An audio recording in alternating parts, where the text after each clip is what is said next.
Урматтуу көрөрмандар, азырдагы дароо эле аркасынан биздин ушул жерде Сыймык агабыз талантын баалап, Кудайым буйрса жол көргөзөйүн деп өзүнүн артынан шакирт кылып ээрчитип, чындыгында элдин бардыгына өзүнүн мукам үнү менен интернет аркылуу дагы жайгаштырып көргөзүп отурабыз.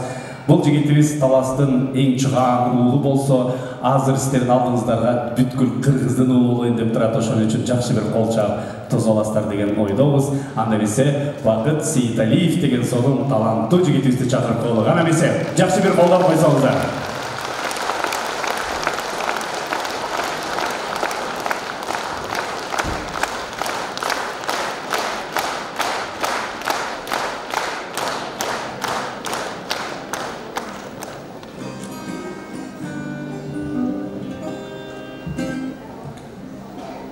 Assalamualaikum, geçinizler gönüllü olansa, canı canlılar benim. Bizler buna şulduk senin ağızdan cunun yoldup, canından çıkarmacılıkla aralaşıp berediyoruz. Anda bizim şu ağamızdan kaldı ile, canı çıkan çıkarmanın atkar berişini. Gitara'nın kuştasını atkar bereyin, hiç kaçan ökünbe degen çıkarmamızda atkar bereyin, sözü Cibar İsabayeviç Gezdi'nin kalemine tanıdık. Arkadaşlar.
Come